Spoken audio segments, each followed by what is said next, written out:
Everybody's free to feel good. Hi guys, Mia here from the Excellence Empire, and today I'm going to give you a few tips on how to manage your time better.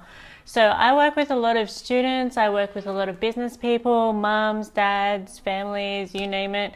I work with them to try and organize their life and their time better. So I have a lot of people that always give me excuses saying, I never have enough time in the day, or I wish I had time to do more things that I love to do. And if you know me, I don't deal with people giving me excuses too well. So what I tell everyone is that, either we're going to find a way to make time to do everything that you want to do within reason, or we're going to create a way for you to manage your time better and be more efficient with your time. So on Monday morning, I wrote a blog post on 11 tips on how you can manage your time better. So this video, I'm just going to go through some of those things and in a bit more detail, and hopefully you guys can get something useful out of this. So tip number one is to get yourself a planner or a diary, and this is the planner that I use, which is the Erin Condren planner, and I'm absolutely in love with it. So how I set out my planner, I'll give you guys a quick look, is this is how it's set out. So at the top here I have business. So I usually write out my top 3 priorities for my business that I have to do that day. Personal, which top 3 priorities again, and my to-do list, which is some things that I need to do today. Also, what it has down the side here is, this is how I set out my week. So these are my weekly goals. So I'll have weekly goals for my study, for my business, fitness, and to do. And down the bottom, I usually just write down everything I eat that day. So that's a good way of keeping organized. So I usually have my days planned out from the moment I wake up to the moment I fall asleep. And one important tip that I can't express enough is to at least make 15 minutes every day for you time. So this could be like 15 minutes of meditation in the morning, 15 minutes going for a run. Make sure that you have at least 15 minutes every day just for you, something that makes you happy, something that benefits you, because it is so important every single day to always make time for yourself. My second tip is to have a to-do list. I have a to-do list for everything. Like, I have a to-do list for my personal life, for my business life, for my work life, books I want to read, things I want to do with a boyfriend, you name it, I have a list for it. But this may be a bit too hard to maintain and to prioritize for some of you people, but I would definitely recommend having a today list. Every single day, just write out what you need to do for that day and try to manage them into your top priorities. So I would always recommend to always pick 3 most important things that you have to get done today, every single day, non-negotiables. Write that in. Put this into your diary, into your calendar, and let's get it done. These can be simple things like, I'm terrible at remembering to drink water every day. So one of my top priorities this week has been to at least drink a liter of water every single day. So it can be something as simple as that. But having the top 3 priorities for your day ensures that, you're getting the top most important 3 tasks that you have done for that day. And if you've read that book, Eat That Frog by Brian Tracy suggests to always get your toughest priorities done first thing every morning. So then at least in the afternoon, you have a bit more flexibility with your time, and you'll be able to get more done. So my next tip is to carry your schedule with you everywhere. So usually Monday to Friday, I carry this girl around everywhere. But sometimes I can't be bothered carrying that around because it's too big, but I always either carry my iPad or my iPhone with me everywhere, and I make sure that everything is in sync on my Google Calendar. So there's never really an excuse for me not to miss an important task. I just realized I called my diary a girl. What a freaking idiot. Anyway, The next tip that I have for you is that for every single task that you put in your diary is to make it a non-negotiable task. Like, treat every single task that you have to do today as an important appointment. So I remember I used to live with my ex-flatmate. She would have her calendar on the fridge, and I would notice that she would have 3 days a week, she would have boot camp.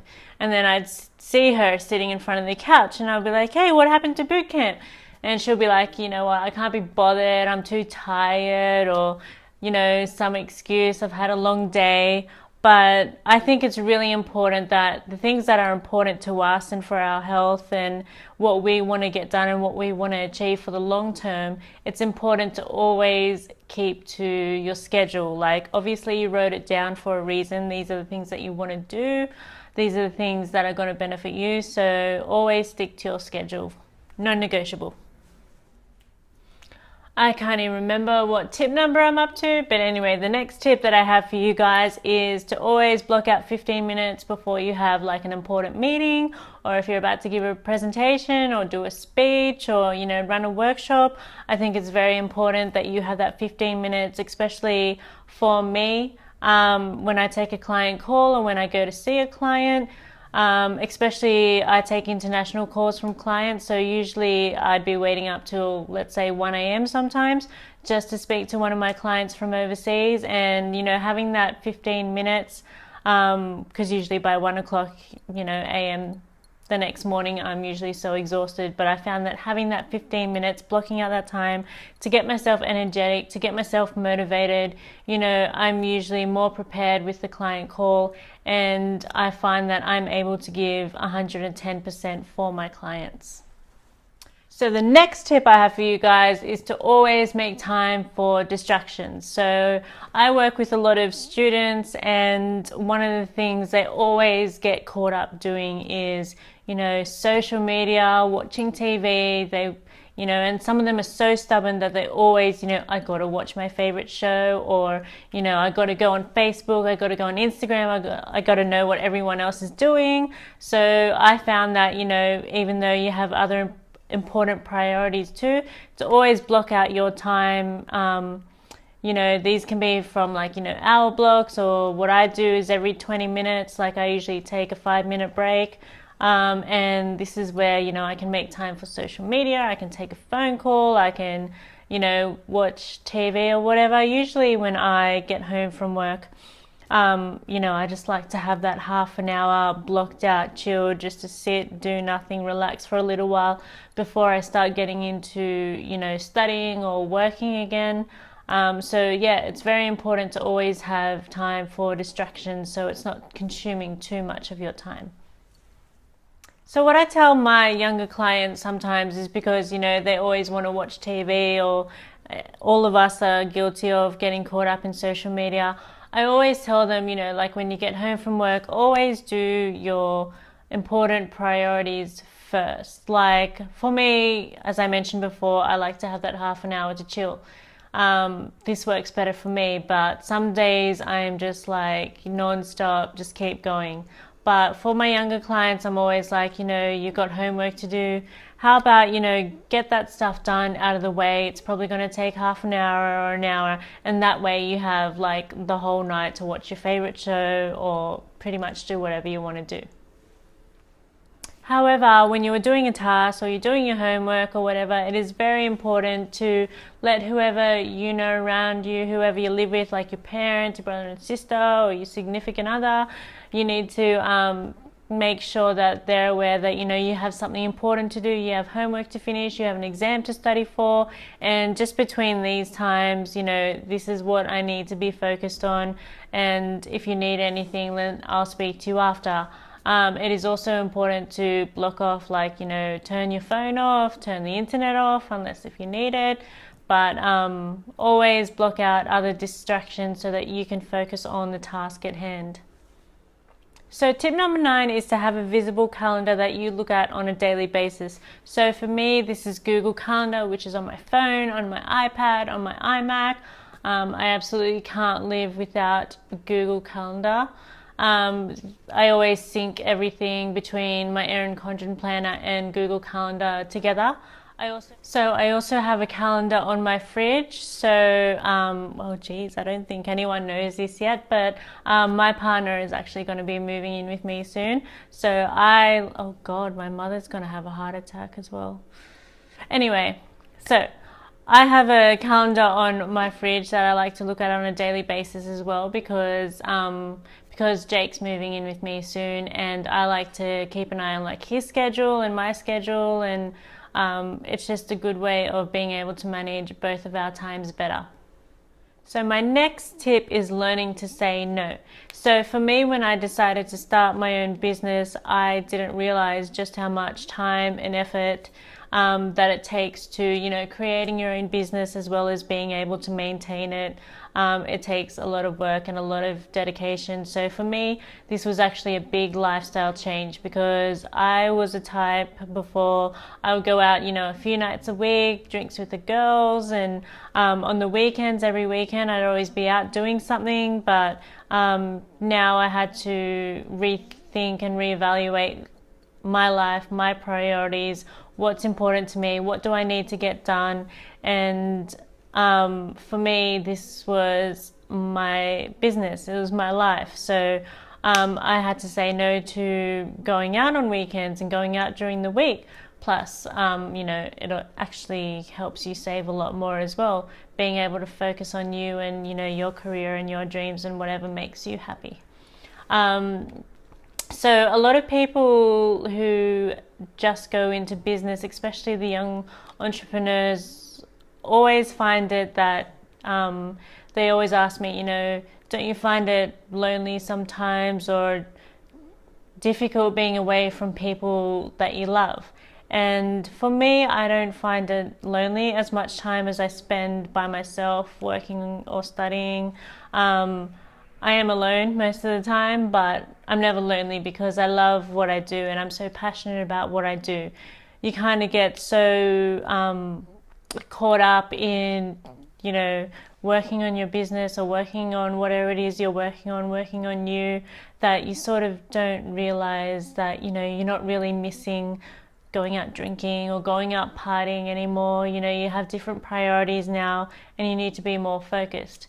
So, if you love what you do, you'll never be lonely. And the people, your friends, your family, if you explain to them, what you're doing, what you're trying to achieve, I believe, the people that are your true friends will understand and will be there. With me and my friends, usually it's, even if we don't see each other for a few months, or I have friends that live overseas as well, and sometimes I see them once every few years, and we always pick up things like when we first saw each other. And that, to me, that's what I believe, like a true friend will always be there through everything, through support you and help you when you need it. And, just as long as you don't completely shut out everyone and just, become like a little hobbit or something. So always make time for things that matter to you, as well as being able to say no as well.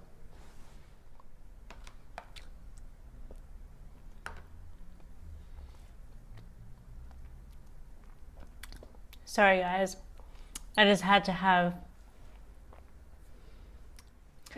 had tiramisu sitting in front of me all this time and I keep looking at it and I just couldn't resist anymore. I absolutely love tiramisu. Anyway, so the next and final tip is to learn to focus on one task at a time. So just ask my partner how bad I am at trying to multitask and do a million things at once. And one of the examples that I have is, so on date nights, let's say we'd go to the movies one night, and I have a very short attention span when it comes to, watching TV or especially sitting through a whole movie. So while the movie was on, I'd be like on my phone replying to client emails or, trying to update social media or like anything else but watching the movie. And usually it doesn't even matter what movie I'm watching. I remember I went to, I the movies with my girlfriends, and when the last Magic Mike was out, and I actually fell asleep in that movie. So I think it's actually important though that when you actually say that, you know, you're going to spend time with someone and be with someone, to be in the present moment, to always, you know, give them your undivided attention and make them feel special, instead of making, you know, time with your friends or time with your partner or your family. Instead of making it about yourself, making it about them, and to shut off all distractions as well while being with them, especially if you don't see them very often. So that's pretty much all of my tips for tonight. I hope you guys have found something useful out of this video. If you guys have any other time management tips on what you do and how you manage your time, leave me a comment below. Can you guys hear that? It's the wind. It's actually really windy outside, or actually it just probably sounds really windy because I'm up on the 12th floor, so it's usually really windy. Oh god, that sounds really horrible. Anyway, so you guys can keep Snapchatting me, Instagramming, Facebook message, email, whatever. I love hearing from you guys, and I hope you all have a wonderful weekend, and I'll see you guys all next week. All right, bye. So good.